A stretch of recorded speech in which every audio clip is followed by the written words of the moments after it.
Quand elle a dit non, sa mère l'a giflé violemment au visage, et tout est devenu noir alors qu'elle reculait, heurtant le mur derrière elle. D'aussi loin qu'elle s'en souvienne, Gracie avait été celle qui maintenait sa famille à flot. En tant que fille responsable et fiable, elle avait toujours été là pour subvenir à leurs besoins, pour les soutenir, pour donner plus d'elle-même qu'elle n'avait jamais reçu en retour. Elle travaillait comme chef de projet et, bien qu'elle se soit bâtie une carrière réussie et bien rémunérée, elle avait souvent l'impression que sa vie ne lui appartenait pas vraiment. Depuis le jour où elle avait commencé à travailler à temps plein, elle avait donné à ses parents près de la moitié de son revenu mensuel juste pour s'assurer qu'ils vivent confortablement. Nathan, son jeune frère, avait toujours été l'enfant préféré. Il avait 5 ans de moins qu'elle, mais même avec ses enfants, c'était toujours Nathan qui recevait les éloges, l'attention et le meilleur de tout. Elle était la personne pratique, la personne fiable qui faisait ce qui était nécessaire. Pendant ce temps, il était constamment célébré, comblé d'affection et d'admiration. Gracie avait donné et s'était sacrifiée, espérant qu'un jour ses parents l'apprécieraient enfin. Pas pour ce qu'elle pouvait donner, mais pour qui elle était. Mais le tournant est arrivé récemment, lorsque leurs exigences ont atteint un niveau nouveau, presque insupportable. Nathan avait repris l'entreprise familiale, une modeste mais précieuse affaire que leurs parents avaient gérée pendant des décennies. Ils adoraient l'idée que Nathan dirige l'héritage familial et parlaient souvent de la façon dont il mènerait l'entreprise vers de nouveaux sommets. Mais au lieu de cela, il la menait à la ruine. Une mauvaise gestion, des dépenses irresponsables et des erreurs sans fin avaient laissé l'entreprise en faillite financière. Et ils se sont tournés vers elle, la personne fiable, pour la sauver. Quelques jours avant son mariage, sa mère l'a appelée. « Gracie, nous avons besoin que tu nous aides, » dit-elle, sans la moindre once de doute dans sa voix. L'entreprise est en difficulté, et ton frère, eh bien, il a besoin d'un petit soutien pour la remettre sur pied. Gracie sentit son estomac se nouer. Elle était enfin en train de planifier quelque chose pour elle-même, son avenir, son bonheur. Son mariage était dans quelques jours. Et maintenant, sa mère lui demandait de vider ses économies pour couvrir les erreurs de Nathan. « Maman, » répondit-elle, essayant de garder une voix stable. « J'ai toujours été là pour vous soutenir, mais je ne peux pas renflouer l'entreprise. J'ai mon propre avenir auquel penser. » Il y eut un silence à l'autre bout du fil. Puis sa mère parla, sa voix dure et froide. « Alors tu vas simplement nous abandonner après tout ce que nous avons fait pour toi? Tu vas nous tourner le dos? » Gracie prit une profonde inspiration. « Je n'abandonne personne, maman. Je choisis de donner la priorité à ma vie pour une fois. Je vais me marier, et je ne peux pas me permettre de risquer tout ce que j'ai économisé. » Le ton de sa mère devint plus vif. « Gracie, ce n'est pas seulement une question d'argent. C'est une question de famille. Ton père et moi avons toujours compté sur toi. Nathan a besoin de toi, et si tu ne prends pas tes responsabilités maintenant, cette entreprise pourrait s'effondrer. » Son cœur s'emballa alors qu'elle réalisait à quel point leurs attentes étaient profondes. C'était comme si ses propres rêves n'avaient pas d'importance. Comme si sa vie n'existait que pour les servir et soutenir Nathan. « Je ne peux pas, maman, » dit-elle fermement. « Je vous ai tant donné. Il est temps que Nathan assume ses responsabilités. » Sa mère raccrocha sans un mot de plus. Mais Gracie pouvait sentir le poids de sa déception à travers le silence. Le lendemain, elle était dans son appartement en train de revoir les derniers détails du mariage quand on frappa bruyamment à sa porte. Elle l'ouvrit et vit sa mère debout, l'expression tordue de colère. « Qu'est-ce que tu fais ici ?» demanda-t-elle, choquée de la voir. Sa mère entra de force, la regardant à peine. « Comment oses-tu » cracha-t-elle. « Comment oses-tu nous tourner le dos quand nous avons le plus besoin de toi ?» Gracie recula d'un pas, surprise par la colère dans ses yeux. « Maman, je ne tourne le dos à personne, mais j'ai fait tout ce que vous m'avez demandé. Je vous ai donné près de la moitié de mon salaire chaque mois, et je suis à quelques jours de mon mariage.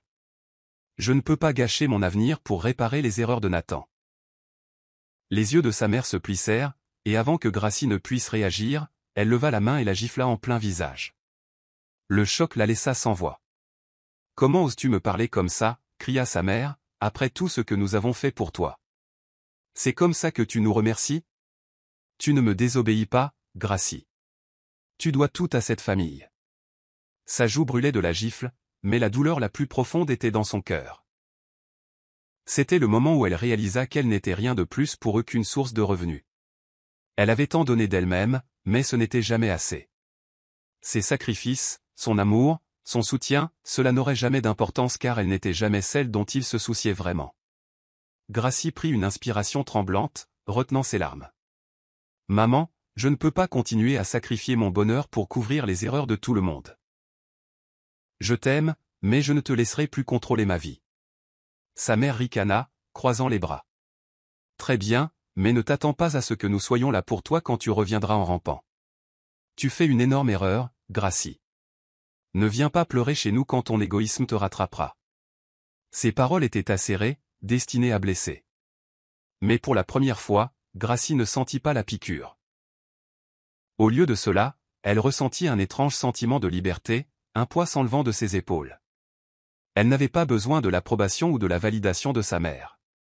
C'était sa vie, et elle en prenait enfin le contrôle.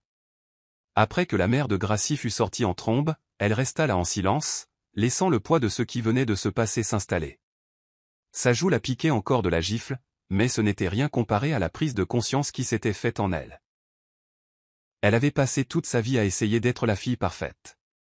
La personne fiable, la source de soutien financier et émotionnel. Mais à leurs yeux, elle n'avait jamais été qu'un moyen pour arriver à leur fin. Ce soir-là, Nelson est venu pour aider à finaliser certains plans de mariage. Dès qu'il a vu son visage, il a su que quelque chose n'allait pas. Il s'est approché, lui tenant doucement la joue en examinant la rougeur. « Gracie, que s'est-il passé ?» demanda-t-il, la voix empreinte d'inquiétude. Elle essaya de garder son sang-froid, mais sa voix trembla en expliquant tout. « Ma mère, elle est venue et elle m'a giflé. Elle a exigé que je renfloue l'entreprise familiale avec mes économies juste avant notre mariage. » Le visage de Nelson s'assombrit de colère. Ses mains se crispèrent alors qu'il la serrait dans ses bras. « Gracie, tu ne mérites pas ça. Tu as tout fait pour eux, et ils ne peuvent pas simplement exiger de plus en plus sans rien donner en retour. »« Je sais, » murmura-t-elle, sa voix à peine audible. « Mais c'est difficile. J'ai passé toute ma vie à essayer de les rendre fiers, à être la personne sur laquelle ils pouvaient compter. Et maintenant, j'ai l'impression qu'ils ne m'ont jamais vu comme autre chose qu'une source d'argent et de soutien. » Nelson la serra fort, sa voix douce mais ferme. « Tu n'es pas seulement leur soutien, Gracie. Tu es une personne avec des rêves, et ces rêves comptent.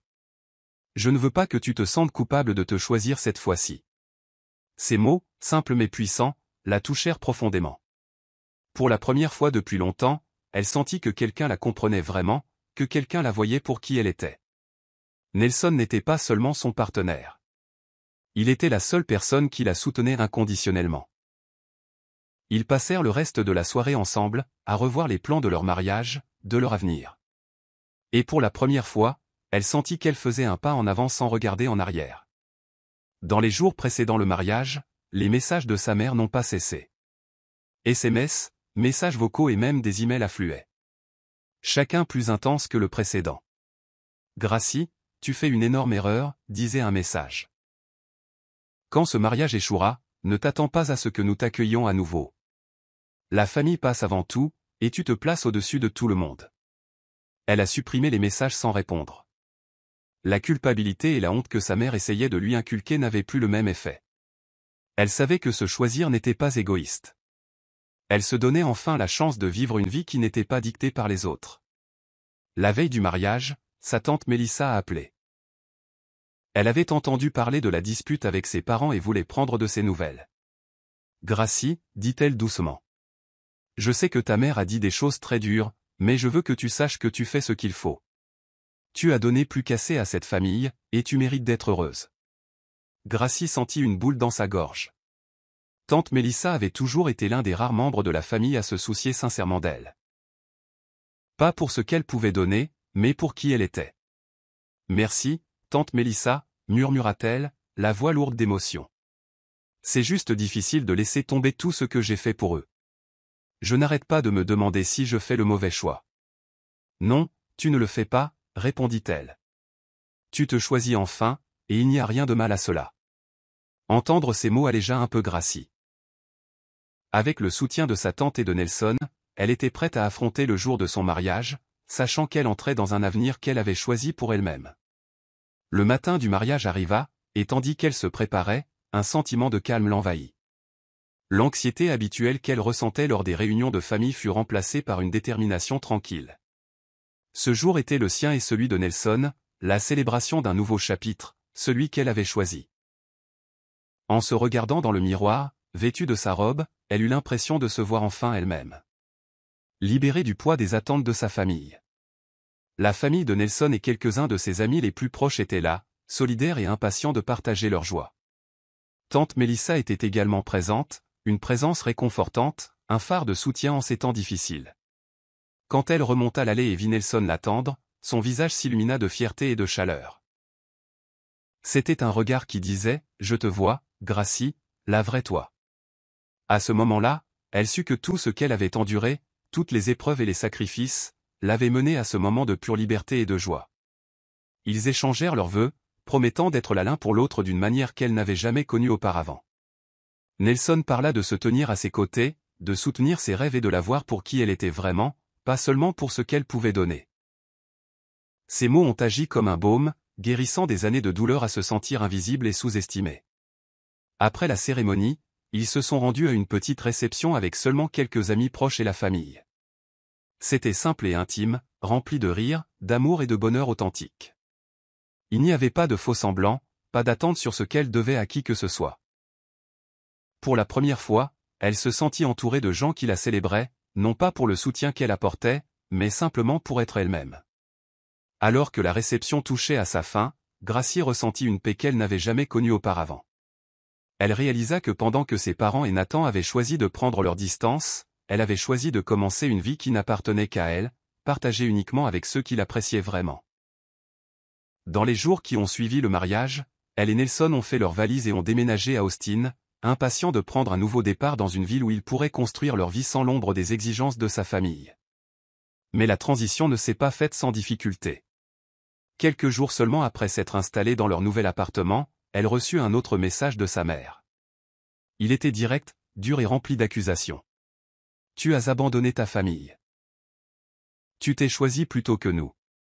Quand les choses iront mal, ne t'attends pas à ce que nous soyons là pour toi. » Les mots piquaient, mais elle les lut avec une nouvelle résilience. Elle savait que c'étaient les mêmes tactiques de manipulation qu'elle avait subies toute sa vie. Les mêmes mots chargés de culpabilité destinés à la ramener sous leur contrôle. Mais cette fois, elle ne sentit pas l'attraction familière. Au lieu de cela, elle ressentit une force tranquille. Une certitude qu'elle avait fait le bon choix. Nelson remarqua le changement en elle un soir alors qu'ils étaient assis sur leur balcon, surplombant l'horizon d'Austin. Il passa son bras autour d'elle. « Gracie, je suis fier de toi, dit-il. Je sais que ça n'a pas été facile, mais tu as parcouru un long chemin. Tu es libre de tout ça maintenant. » Ces mots étaient simples. Mais ils la remplirent d'un sentiment d'accomplissement dont elle ne réalisait pas qu'elle avait tant besoin. Pendant des années, elle avait été accablée par la pression de plaire à sa famille.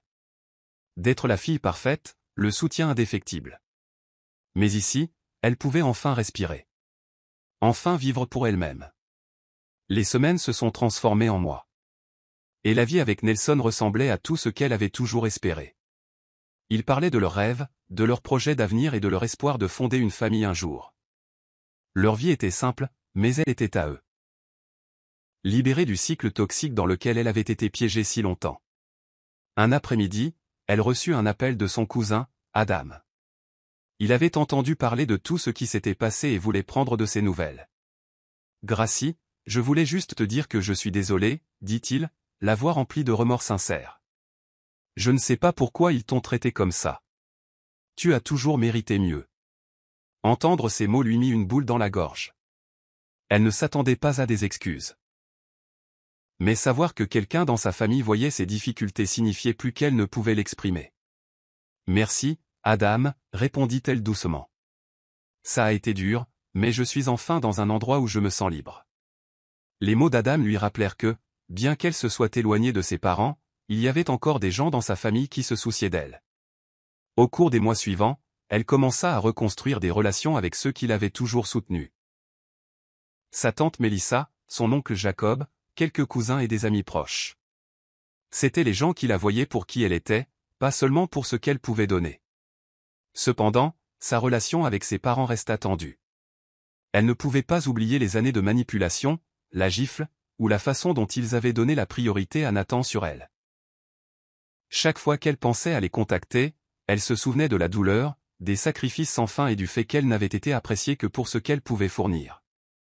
Au fond d'elle, elle savait qu'elle ne pouvait pas retourner dans ce cycle, et elle accepta que sa vie serait meilleure sans leur influence. Un jour, des mois après le mariage, elle reçut un dernier message de sa mère. Il était simple, presque désespéré. « Tu me manques, Gracie. S'il te plaît, appelle-moi. » Elle fixa l'écran, sentant l'attraction familière de la culpabilité. Mais cette fois, elle ne flancha pas. Elle regarda la vie qu'elle et Nelson avaient construite, la paix et l'indépendance pour lesquelles elle s'était si durement battue, et elle sut ce qu'elle devait faire. Elle répondit par un bref message, aimable mais ferme.